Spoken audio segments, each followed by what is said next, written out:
Good evening students. मैं हिमांशु राज श्रीवास्तव आपकी अपने YouTube channel Sudhakar sir classes पे आपका स्वागत करता हूँ। आज भी हम 10 क्वेश्चन बहुत इंपॉर्टेंट हैं आपके बोर्ड के हिसाब से, तो वीडियो को लास्ट तक देखिएगा। चलिए स्टार्ट करते हैं। देखिए फर्स्ट क्वेश्चन हमारा क्या कह रहा है। फर्स्ट क्वेश्चन कह रहा है define translocation in reference to plants. Plants का रेफरेंस लेते हुए आपको ट्रांसलोकेशन समझाना है, ठीक है। उसकी डिफिनेशन बतानी है, यानी कि उसका एक्सप्लेनेशन देना है। ट्रांसलोकेशन होता क्या है, चलिए देखते हैं। देखो क्या लिखा हुआ है यहाँ पे। द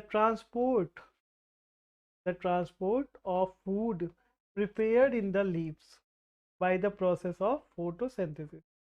सभी बच्चे जानते होंगे कि प्लांट जो होते हैं वो अपना फूड बनाते हैं कहाँ पे, लीफ में। लीफ में बना, देखो लिखा हुआ है ना लीफ। उसके बाद देखो किस प्रोसेस के थ्रू बनाते हैं, ये तो बहुत बचपन से पढ़ते आ रहे हो आप लोग। Photosynthesis.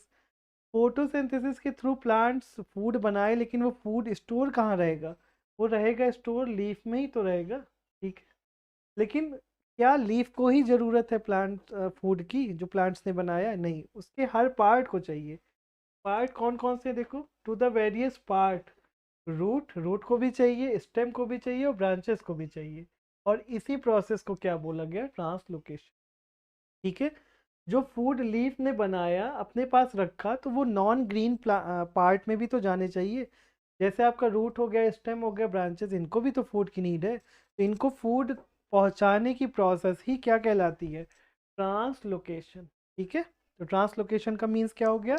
The transport of food prepared in the leaf by the process of photosynthesis to various part, root, stem and branches, ठीक है। चलिए नेक्स्ट क्वेश्चन देखते हैं हम। Name the plant hormone which is responsible for phototropism. यानी कि उस hormone का नाम आपको बताना है जो किसके लिए रिस्पॉन्सिबल है? रिस्पॉन्सिबल है फोटोट्रॉपिज्म के लिए, ठीक है। चलो देखो क्या कह रहा है। The growth movement of the plant part stem caused by the action of auxin hormones. तो इसका मेन आंसर क्या है? कौन सा हार्मोन्स इसके पीछे रिस्पॉन्सिबल है? Auxin hormones. और क्या कह रहा है? ऑक्सिन कॉज्ड सेल इलॉगेशन, यानी कि एक काम और ऑक्सिन का बता दिया गया, क्या? इस सेल को इंक्रीज कर रहा है। Thus the causing growth of stem towards the light stimulus. और फोटोट्रॉपिज्म क्या कहलाती है? जब लाइट के स्टुमुलीज, यानी कि लाइट के टूवर्ड्स या तो अपोजिट मूवमेंट हो रही है, तो उसे बोलेंगे फोटोट्रॉपिज्म। चलिए नेक्स्ट क्वेश्चन देखते हैं हमारा। नेक्स्ट क्वेश्चन कह रहा है how does binary fission differ from multiple fission. यानी कि बाइनरी फिजन और मल्टीपल फिजन में आपको डिफरेंसेस बताना है। देखो बाइनरी फिजन और मल्टीपल फिजन होता क्या है। तो बाइनरी फिजन और मल्टीपल फिजन ए सेक्सुअल रिप्रोडक्शन का एक टाइप है, ठीक है। जिसके थ्रू अमीबा वगैरह जैसे हो गए ऑर्गेनिज्म, वो क्या करते हैं? अपना रिप्रोडक्शन करते हैं। तो बाइनरी में क्या हो रहा है और मल्टीपल में क्या हो रहा है, चलिए देखते हैं। बाइनरी में क्या कह रहा है, देखो। When two new daughter cells, यानी कि जो सेल है वो डिवाइड किस में होगी? टू डॉटर सेल्स में होगी। यानी डिवाइड हुई जब वो, तो वो कितनी सेल बनाई? दो डॉटर सेल्स बनाई। तो उसे हम लोगों ने क्या कह दिया? बाइनरी। देखो बाइनरी में बाई वर्ड लगा हुआ है ना, बाई का मतलब यहाँ पे दो है। मल्टीपल में जाहिर सी बात है, मल्टीपल का मतलब क्या है? Many. Many daughter cells are formed. इसमें क्या हो रहा है? जो रिजल्ट आ रहा है फिजन के बाद, उसमें बहुत सारी डॉटर सेल्स बन रही हैं, तो वो क्या कहलाएगा? आपका मल्टीपल फिजन, ठीक है। चलिए आई होप क्वेश्चन आपको समझ में आया होगा। चलिए नेक्स्ट क्वेश्चन देखते हैं। What is meant by trophic movement. यानी कि आपको ट्रॉफिक मूवमेंट को समझाना है, डिफिनेशन बतानी है उसकी। चलिए देखिए क्या है। पहला वर्ड जो लिखा हुआ है, देखो पहला वर्ड क्या लिखा है?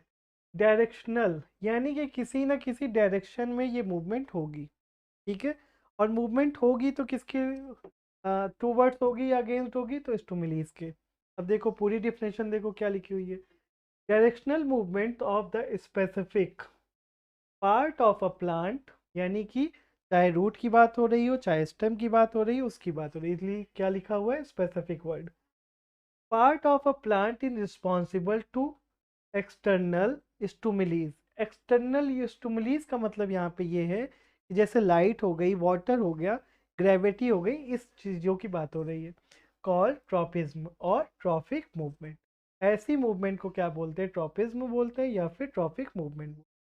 ठीक है, स्टिमुलीज के टूवर्ड्स जाएंगे या अगेंस्ट जाएंगे?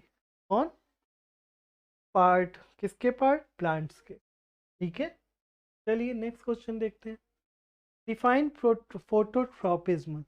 वहां पे पूछा गया था सेकंड क्वेश्चन में आपसे, क्या पूछा गया था कि फोटोट्रॉपिज्म के पीछे रिस्पॉन्सिबल हार्मोन्स का नाम, और यहाँ पे आपको क्या बताना है कि फोटोट्रॉपिज्म होता क्या है। ठीक है, देखो इसमें फोटो वर्ड लगा है ना, यानी कैसे स्टिमुलीज के अगेंस्ट होगा ये, या टूवर्ड्स होगा, तो वो लाइट होगी। चलिए देखते हैं।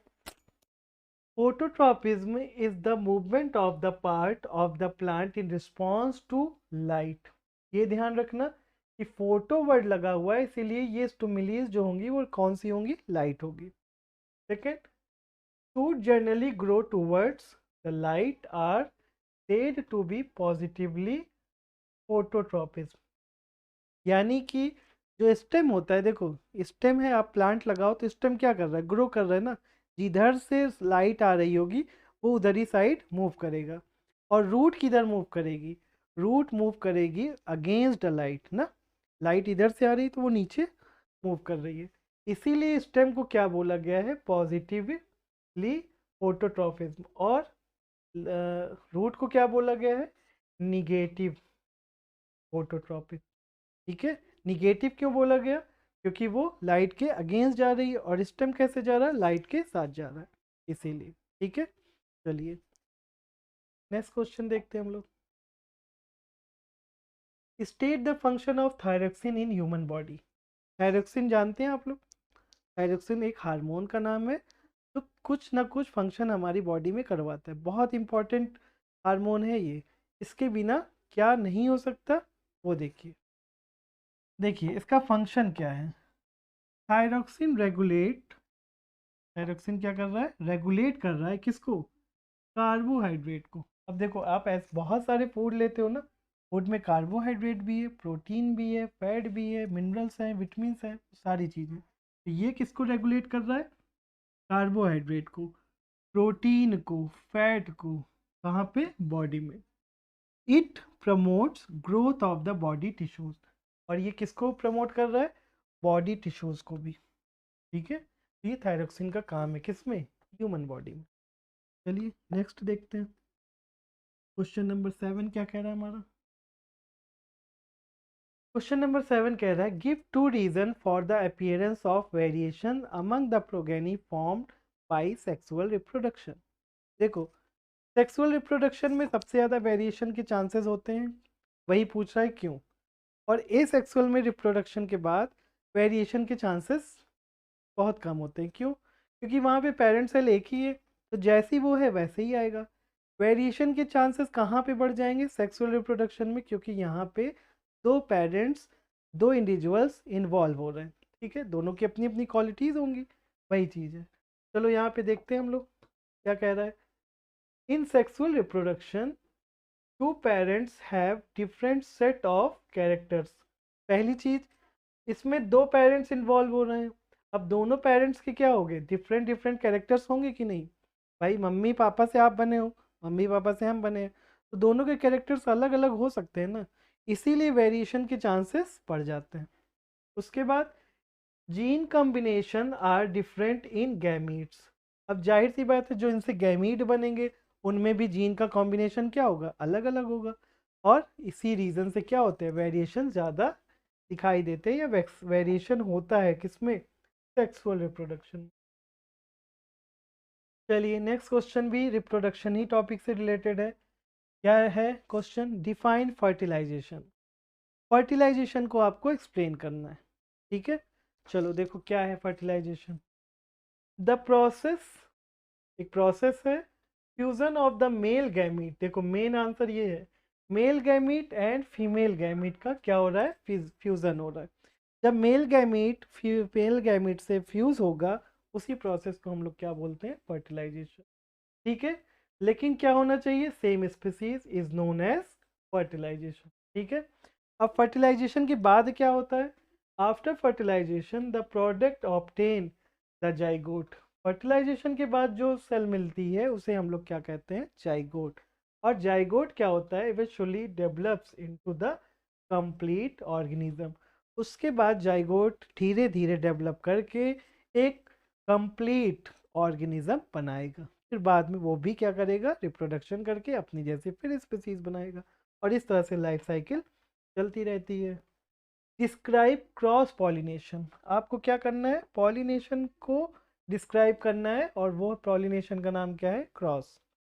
तो देखो, जब हम लोग पॉलिनेशन के बारे में पढ़ रहे थे तो पॉलिनेशन में हम लोगों ने दो टाइप पढ़ा था। पहला टाइप पढ़ा था सेल्फ पॉलिनेशन और दूसरा पढ़ा था क्रॉस पॉलिनेशन। अब यहाँ पे आपको सेल्फ पॉलिनेशन के बारे में तो पूछा ही नहीं, आपसे पूछा किससे? Cross pollination. चलिए उसको देखते हैं क्या कह रहा है। The transfer of pollen grain. जाहिर सी बात है, पॉलिनेशन की बात हो रही है तो पॉलन ग्रेन इन्वॉल्व होगा ही। From the anther of one flower to the stigma of another flower. यानी कि एक फ्लावर है ए और दूसरा फ्लावर है बी, पर सेम स्पीसीज है, और इसका पॉलन ग्रेन इस पे जाएगा, इसके फीमेल पे जाएगा, स्टिग्मा पे जाएगा। इसे हम लोग क्या कहेंगे? Cross pollination. ठीक है। और स्पीसीज सेम होगी लेकिन फ्लावर्स क्या होंगे? अलग अलग होंगे। ठीक है। चलो नेक्स्ट क्वेश्चन। आज का हमारा लास्ट क्वेश्चन क्या कह रहा है? देखो, लास्ट क्वेश्चन कह रहा है, जो आपका एनसीईआरटी का एक क्वेश्चन है, what is the function of digestive enzymes. Digestive enzymes का फंक्शन क्या है हमारी बॉडी में, वो बताना है आपको। एंजाइम्स करते क्या है? देखो, जितने भी एंजाइम्स हैं उनका काम क्या है? जो फूड हम लोग ले रहे हैं वो कॉम्प्लेक्स फॉर्म में ले रहे हैं, वो वैसा का वैसा ही डिजॉल्व नहीं हो जाएगा ना ब्लड में, उसको सिंपल फॉर्म में चेंज करना पड़ेगा। उन्हीं वो जो काम वो कर रहे हैं वो कौन है? एंजाइम्स। चलो देखो क्या कह रहा है। The food we eat the complex in the nature. ठीक है, जाहिर सी बात है, कॉम्प्लेक्स फूड ले रहे हैं हम लोग, और therefore it contains complex molecule. जब कॉम्प्लेक्स फूड ले रहे हो आप भैया, तो फिर कॉम्प्लेक्स मॉलिक्यूल होंगे उसमें। Digestive enzymes break down these complex molecule. और यही कॉम्प्लेक्स मॉलिक्यूल्स को कौन कर रहा है ब्रेक डाउन? Digestive enzymes. और किस में कन्वर्ट कर दे रहे हैं? Into smaller simpler molecules. Simple और स्मॉलर मॉलिक्यूल्स में क्या कर दे रहे हैं? उसको डिवाइड कर दे रहे हैं, ब्रेक डाउन कर दे रहे हैं, so that they can be absorbed by the walls of the इंस्टेंटाइन।